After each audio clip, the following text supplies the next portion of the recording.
Hello, my name is Erin Kimmer Walsh. Welcome to our brand new our new webinar on campus, InsideSCU. We're excited to have you today. Thank you so much for joining us. Our topic today will be pursuing the promise of an SCU education. And we'll be looking at the experiences of Santa Clara University students and the impact of scholarships on helping them fulfill their potential. So I'm excited to talk with our guests today. But first, my name is Erin Kimmer Walsh. I'm the director of the Lead Scholars Program, which supports first-generation college students here on campus. I'm also a Santa Clara University alum. I graduated in the class of 1998. I'm originally from Seattle, Washington, and I was an English major here as well as a major in Japanese language and literature. Again, I want to thank you for joining us both on our online audience as well as our studio audience as well. If you have questions, if you have comments for us, I hope that you'll post them online and we'll get to them in the later half of this webinar. So I'd like to welcome our panelists here today and maybe have each of you introduce yourself. Yesenia. My name is Yesenia Magdaleno Solis. I am an incoming senior, class of 2020. I study sociology and Spanish, as well as Latin American studies and urban education as minors. I'm originally from Watsonville, California, but more raised in Castroville, and I went to North Monterey County High School in Castroville as well. And really, I think my experience so far at Santa Clara and why I decided to come at Santa Clara was the package. The financial aid package was just phenomenal, and I think since the beginning of the admissions letter, receiving that and then receiving the financial aid package as well was just by far the most competitive that I received from any university I applied to, and I applied to 12. So from there, it just kind of, since the beginning to the end, Santa Clara always maintained that prestige with me, and now I'm here. So great. Welcome. Welcome, Thank you. Yesenia. Yeah. Drew, introduce yourself. My name is Drew Descaray. I'm also a member of the class of 2020. I'm studying environmental studies and economics. I was originally, I'm from the Bay Area, went to Bellarmine, go Bells, and we've got a lot of guys from Bellarmine that come to Santa Clara, but for me personally, I wanted to come to Santa Clara because I have a deep passion and belief in the Jesuit idealism, the Jesuit education, and wanted to come to Santa Clara because I feel like that Jesuit mission, vision, and values here in the Silicon Valley, that pairing is a really exciting time and a place to go to school. Thank you. Lorenzo. Welcome, everybody. My name is Lorenzo Gamboa. I am the Senior Associate Director of Undergraduate Admissions here at Santa Clara University. I'm also a first-generation graduate of Santa Clara. Came from a very, very small town out of state, a little place called Aguilar, Colorado, where I proudly graduated with 8 individuals in my public high school, which is what got me in because I graduated at least in the top 10 of my class.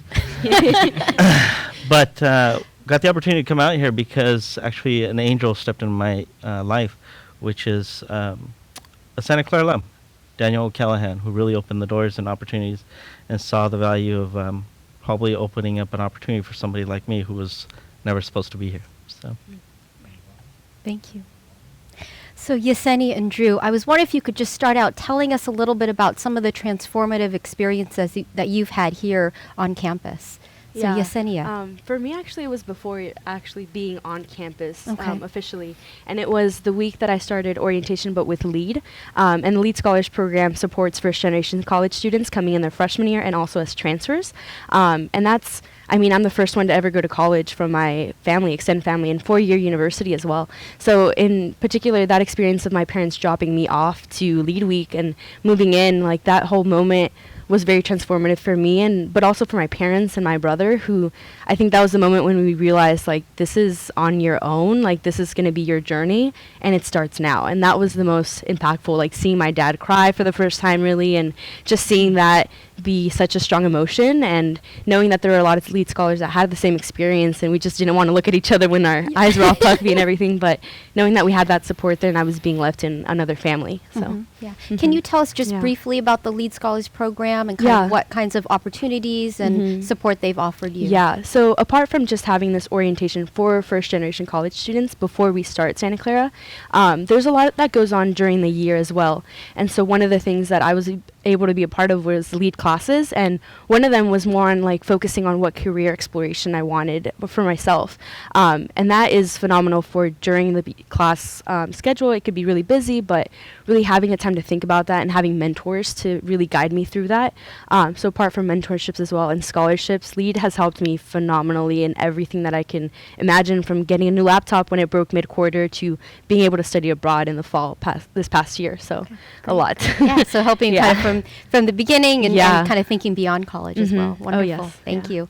So Drew, tell us a little bit about some of your experiences that you've had on campus that have really had an impact on you. Yeah, I think one of the early ones was my freshman year. I was taking a phenomenal class. Dr. Naomi Andrews was teaching a conformity and rebellion class in the history department, and it was one of those classes you dream about. It's the stereotypical, the classic Socratic seminar, and it was really an exciting chance to discuss and to better understand our role in society.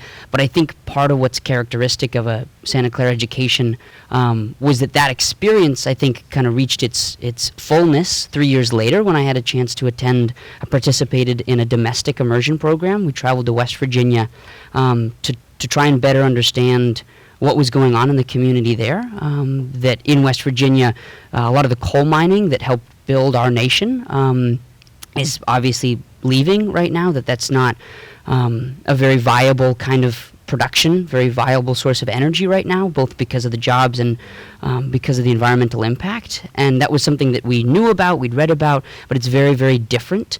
I felt like a very different kind of citizen arriving there and realizing that the way I live my life and the consumption habits, the choices that I make, were in part responsible for the miles and miles of coal sludge that we found, or when we pulled off on the side of the road, one of the rivers that was running off one of the mountains that they'd been mining had turned bright orange. It was really devastating to see and to realize that as exciting as it is to discuss in class our impact and our role in society, it's equally as important, and I think Santa Clara understands that and wants to make sure its students begin the education in the classroom and continue that education into the world. And I think the educational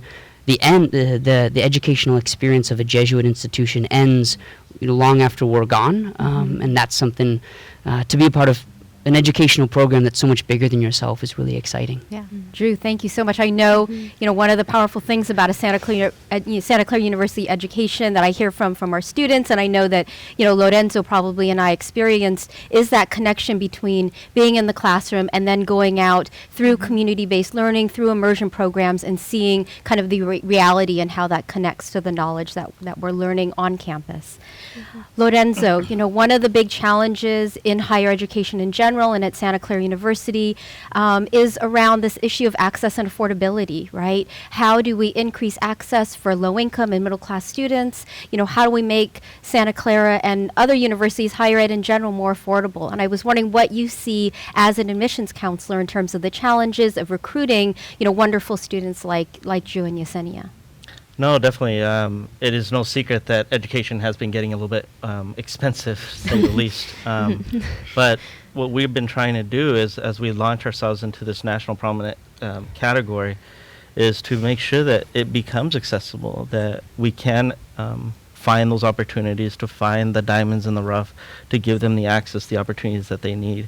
Often we think about only low income, but it's also the middle class, the military veteran families that often struggle more. And so being able to get those students and give them the access of acknowledgement that they've been accepted, but then have to say, unfortunately, because we can't afford it, have to see them go to another institution, when I know that they can be incredible individuals just like the ones sitting here with us. Okay, thank you. Yesenia and Drew, can you tell us a little bit about the impact that scholarships have had on your experiences, both, maybe just being here on campus as well as, as opportunities that you've had as well? Yeah. Well, first, before anything, I wouldn't really be in this seat at all if it wasn't for scholarships and funding. I went through the whole FAFSA application, so when applying to college, it wasn't really just applying to college and hoping to get in, but it was, how am I even going to pay for that? If I get a scholarship, but it's only for my freshman year, how do I go beyond that? I need 4 years at least to be able to complete this time and to actually leave with a degree. So that was one thing that, it wasn't just the stressor of that, but also for my family, knowing that this was an investment that we were going to make, but my family didn't have this money to kind of make that investment at the moment either. And so this was upon myself, right? So then looking at who can help me at the moment, who's in my community that can help me, who's at the university that can help me. And I know Lorenzo called me, and as part of that, like, outreach in the beginning, and it was like, no, we're going to make this possible. Like, don't worry, Mika. And he said, like, very family kind of talk, and I knew this was kind of the place where, so. The SCU family begins right there with Lorenzo, right? So it was awesome since the beginning, just knowing that there was support here. But scholarships, by all means, have been what have pushed me through and supported me through this entire journey. Even just gas money is really expensive, and those scholarships help with that as well. Yeah, great. I know you also had the opportunity to study in Chile. Yeah. So I was wondering, and I know that scholarships also played a little bit of a role there. Can you tell me just a little bit about, kind of the importance of scholarships, and then a little bit about your experience? That was a little hurdle to really jump over during that time of applying to study abroad. Was really competitive, and really is now a lot more than ever. But during that time, I had the decision to make around, I think, February, when I found out that I was accepted into the program in Santiago de Chile, but that I had to pay $4,000 kind of up front to pay for housing there, when really in Santa Clara we were only considering tuition, and also transportation to get there and get back. And it was that, or pay $500 to withdraw from the program if I didn't have those means. And I still didn't have the means to withdraw from the program. So I was kind of stuck in the middle, and that's where I actually walked into the lead office and with Andrea, actually. And I just was in a moment of, like, I don't know what to do at this point. Like, I don't know where to go from here. And there was an emergency fund that Lead Scholars was able to provide for me, and that really was the only reason I was able to go anywhere from there. So thankfully, Lead Scholars has gotten my back since the beginning that I started, and still does. Yeah, that's wonderful. Yeah, scholarships. I mean, are important for getting our students here, but also in ensuring that they have access to all of these amazing opportunities that are here at the university. So, Drew, I know scholarships have played a big role in you being on campus as well. Can you tell a little bit about the role that scholarships have played in your SCU experience? Absolutely. Likewise, I wouldn't be at Santa Clara were it not for scholarships. I received the Johnson Scholarship, a chance to study because the Johnson Scholar Program features or seeks to support servant leadership and help validate a lot of the work I was trying to do in high school and want to continue to do in the future. And because of that, connected to that, I had a chance to actually apply and was funded to travel with Miller Center to Zambia through the Global Social Benefit Fellowship, which was an incredible experience. We worked with a company called Vitalite that was trying to help folks in Zambia transition from the traditional kerosene candle model, using a lot of those resources that are actually more expensive than a lot of the solar lights and the solar technology that Vitalite was rolling out. But that transition is obviously a very complicated and can be very confusing, or can be confusing when you don't grow up in Silicon Valley. And I think that's one of the things that Miller Center and Santa Clara does very well, trying to apply the Silicon Valley ethos of innovation and entrepreneurship, but needing to learn, as we did in the field, how to translate that, or how to work with communities in a deeply respectful kind of way, to propose certain ideas, but far and above listen a lot better. And that was very evident and an excellent learning experience, because we failed at the outset. We really we took the L. We tried to implement some tweaks, some changes to the training model that they had in place, and it didn't go anywhere. And so through Miller Center and through a lot more listening, we were able to better understand some of the organizational adjustments that needed to be changed. And because of that pivot, that transition actually went really, really well, and we're happy to report that they're implementing a lot of our suggestions today. Yeah, great. Thank you for sharing that, Drew. Lorenzo, I know you not only play a big role in recruiting our incoming classes every year, but you've also been instrumental in supporting scholarship money and helping to bring scholarship money to the university. Can you talk a little bit about your role in that, and also kind of what inspires you to do that as well? I've been very fortunate in my role to be able to wear different hats, and one is definitely being an active participant as an alumnus of this university, and learning that we do have a right and responsibility of paying it forward. Was able to establish and endow two different scholarships, the Dr. Ramon Chacon Scholarship and the Laura and Francisco Jimenez Scholarship. The reason that for me is so critical is that As I mentioned earlier in my story, Daniel O'Callahan opened the doors to Santa Clara to me. And unfortunately, he passed away before he got to see me graduate. And his funding dried up at the same time. So I was literally on the verge of leaving Santa Clara. And it was emergency funding like yours that came through that really kept me here. And it allowed the little immigrant kid that I was to be able to dream, to access what I have today. And because of that, I feel this need that I have to be able to pay it forward. That I know the impact that a scholarship has to be able to open the doors to that kid who is dreaming that there might be an opportunity of something different. And I get to stand here today in an amazing institution representing it and saying, we can be that person, or we can be that place. So yeah, that's what we get to do. Wow. Thank you, Lorenzo. Thank you so much for Lorenzo, to Drew, to Yesenia for kind of sharing a little bit of your stories and the experiences you've had here, how scholarships have impacted you. I think we have some questions from the audience, both on via Facebook and LinkedIn. So we'll look forward to answering the questions and hearing from your comments that you may have online and in our audience as well. So we have our first question here. Why do you think SCU education is so important? Going on top of that, maybe kind of what makes it unique amongst all the other higher ed institutions out there?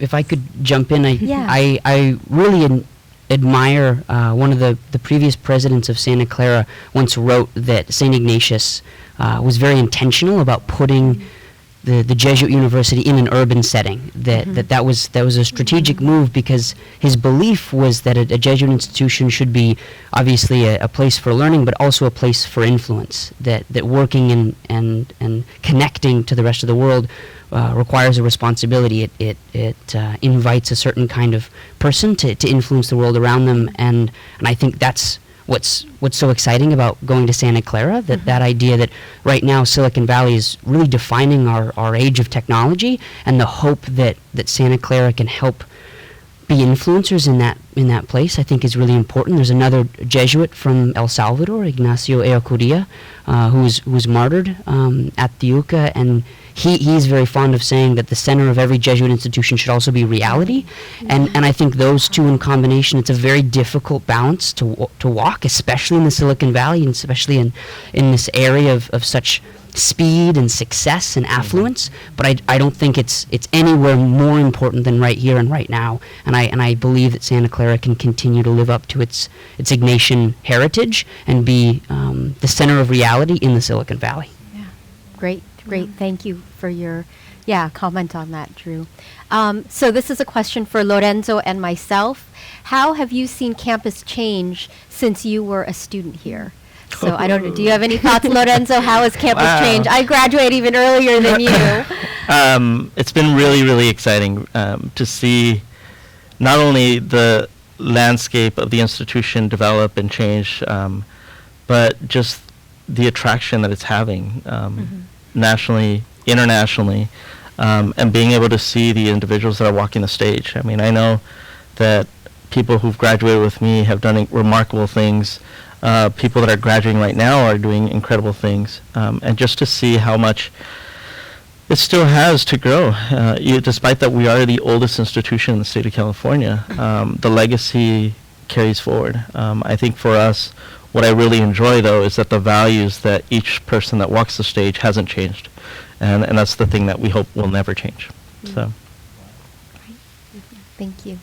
I think for myself, I mean, similarly, when I bring my friends onto campus who graduated with me in '98, they don't recognize many of the buildings anymore. When we walk around campus, the landscape has changed. So come back and visit if you haven't been on campus for a while. I think just the level of opportunities have expanded. I remember as a student here, study abroad, I think, was small. Community-based learning was always central. I think a lot of us remember Rupe programs maybe when we were students, but the opportunities now for study abroad abroad, for immersion programs have expanded even more, for global fellows, global social benefits fellows. And so just to see these exciting opportunities for students to take what they're learning in the classroom and then connecting it to the reality, right, of the world and the world's needs have been really exciting as well. So this next question is for our student panelists, Drew and Yesenia. Would you recommend Miller Center or Ignatian Center programs to current students, and why? I'm biased on the Ignatian Center, I must say. Tell us a little bit. It's okay. It's okay to be biased. So I've actually had the opportunity to work at the Ignatian Center for the past year, and I'm coming back this year. So I just started working there again this week. And so my biased opinion is that I started with an immersion trip as well, like Drew did, and also domestic, just here in San Jose. And that was my freshman year, where I knew that I wanted to burst that bubble of Santa Clara and not be so, not to say stuck, but not to be so closed down to just our central campus, but to really know who are our neighbors and what's going on beyond this campus that I can also be a part of. And so that immersion trip in San Jose really transformed my experience continuing on. And I'm still connected with people like Santa Clara in San Jose. And so even like knowing that my best friend was the leader who we co-led in another immersion trip, like those relationships don't just disintegrate after an experience like that, where in a class they might, just because you're not in a class anymore together. So that really, that relationship bonding, that community that really develops there in the Ignatian Center is the reason why I'm still there. And hopefully in the future I will come back, as another team member has returned from 5 years ago that was there before me. So exciting. Thank you, Yesenia. So strong recommendation from Yesenia for Ignatian Center activities and opportunities. Drew, do you want to talk a little bit about the Miller Center since you've been involved there? Absolutely. Yeah, I think a big fan of both. They're both premier institutions, both excellent programs. To speak more specifically about Miller Center, I think Miller Center's commitment to action research and to social change is really premier. I think right now a lot of Santa Clara's national prominence is growing in large thanks to their commitment to dynamic social change. And I think that comes with a very hefty responsibility to make sure that the change that we're seeking doesn't come at the cost of anything else. And I think that's why it's what better place than Santa Clara to launch this kind of program, because of Santa Clara's commitment to human-centered development. And I think Miller Center is very successful and continues to expand and leverages opportunities for their students in remarkable ways, and does so for the sake of the planet. That I think we live in a world right now where we have no shortage of issues, and I think both the Ignatian Center and Miller Center are deeply committed in different but powerful ways to addressing those needs and again, reconnecting the students with reality. Great. Thank you so much, Drew. Another powerful kind of message of support for Miller Center and all the amazing things that are going on our campus as well. I think just to add on to those is that what makes it remarkable is you can be a first year and be involved in these centers, which is remarkable. So not too often do you get the opportunity to go do incredible research or all those things. You have to wait until you're junior or senior, and here you can do it right away. So thank you, Miller Center, and thank you, Ignatian Center. It's wonderful. So what would you tell yourself if you went back into time? What would you tell yourself on your first day at SCU, right? If you could go back in time and kind of relive that moment, what's something you would tell yourself, or I think I would have told myself to know that I have a voice and to know that I have a right and responsibility to ask for help for myself, and knowing that I shouldn't really keep quiet in the beginning. And I mean, making friends is like crazy in the first year and everything, but not having the ego of not asking for help was really painful in the beginning, and so that was something that I wish I did more, and knowing that I do have a voice here and I can walk the sidewalks in Santa Clara as much as anyone on campus, and I didn't have that confidence until just recently, so I wish I would have told my freshman self that. Great. Thank you. Thank you. Drew, any thoughts? What would you go back in time and tell yourself as a first-year student?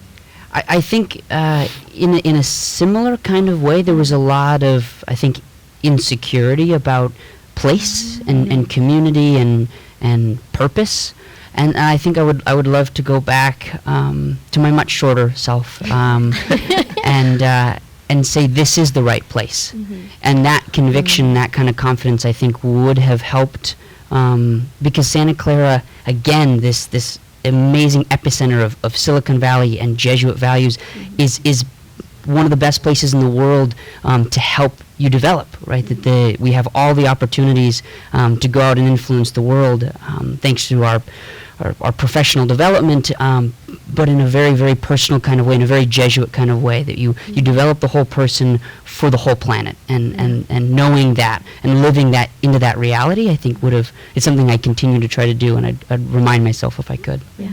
Great. Thank you very much. Lorenzo, question for you.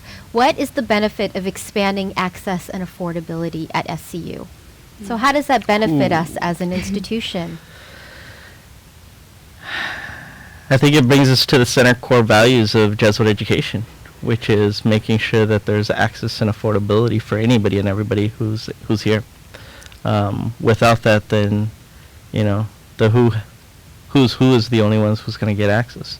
And that's fine, but isn't the reality of the world. And being able to bring the people here who want to be the leaders and pioneers, especially in these times right now, which are pretty challenging.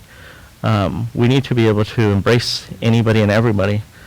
So yeah, I would say that would be my answer. Okay. Yeah. I know too, having a diverse student body has such an important impact, right, on all of our students, right? To be able to have, not only the reality that our students are going out into through study abroad, through immersion programs, but also the reality that comes into our classrooms, those conversations that we can have together when we come from different backgrounds, is incredibly powerful, right? We look at different issues very differently depending on the perspectives, depending on our own backgrounds, and to hear those different voices in the room, I think is important to then even be more prepared going into the work world, going into, service, out into the community as well. So, thank you.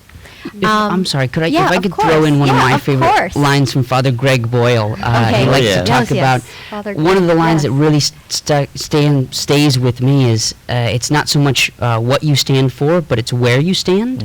Place and proximity are incredibly important, and we can talk about the important 3 C's till we're blue in the face, and those are absolutely essential to the Santa Clara identity. But what's the 3 C's. Conscience, competence, and compassion. Well done. You passed. Live television. Good. Excellent. And as important as those are, I think that line reminds me that a student body that doesn't offer access and affordability can't claim any kind of proximity to the real world. And if we're trying to pair both, have the 3 C's and stand in the right place, I think that's, in my mind, it's been a huge asset to my Santa Clara experience, and something that I hope to see continue to change and develop over time. Yeah. So our next question comes from Father O'Brien, who is our new university president. So we're excited that he is tuned in and watching us today as well. And his question is for Yesenia and Drew. What do you plan to do after graduation, or what do you want to do after graduation? Man, I can start. I just had this conversation with my housemate, actually, and just really thinking about where do I want to go from here and what I've learned. And I don't think from my classroom experience so much that I can transfer it to librarianship per se, but that's really what I'm looking at right now, more so because the experiences that I've also had with my work and what I've been doing at the Ignatian Center and previous jobs as well. But kind of putting the sociology mindset now with a different lens, and seeing how also access and affordability, and how my community supported me through the library and saying, you can go to college, let's start here. And so knowing that from the root of it, it was that Castroville Library branch that really inspired me since the beginning, and I want to be that kind of person. And I feel like libraries do need to change so much and have more of a youth view, instead of really focusing on just books. Yes, literature and super amazing things, but if I'm a book lover, that's not the reason I'm going to be looking into working at libraries, but to make more of a social change, because they are a public place. So right now, that's what I'm thinking for the future, but it could change in a few months. We'll see. That's exciting. We'll hold you to it. Yeah. That's exciting to hear. Thank you. So Drew, any thoughts about your post-graduation plans? Yeah, in a similar way, I think returning is something I'm excited to do. I had the chance to spend the last year working in El Salvador with several friends on an educational social enterprise, and that was exciting and interesting, and I think moving forward, I'm really passionate about social entrepreneurship with a specific emphasis on the environment. That I believe, thanks to Santa Clara, that business has a tremendous power to affect change and influence the world as it's doing currently. And unless we redirect some of those funds or those forces, I'm afraid that it's going to have a very negative, lasting impact. But the reverse can be true. And I'm really passionate about both impact investing and specifically social entrepreneurship, and combining the two with a very, very direct focus on the climate crisis right now, and finding creative ways to invest in a big way in those kind of issues. Great. Thank you so much. you. I think we are out of time. And so I just like to thank Lorenzo, Drew, Yesenia for being here today, for being a part of our panel. Thank you for our studio audience, for our online audience for joining us today. If you are interested in learning more about supporting scholarships, in amazing life-changing experiences that are happening here at Santa Clara University, please check out the campaign website at campaign.scu.edu. And join us for the next Inside SCU webcast on September 12th, Building SCU's National Reputation with Women's Soccer, and that's on September 12th at 11 a.m. So thank you again for our panelists, for all of you out there, and until then, go Broncos. Okay.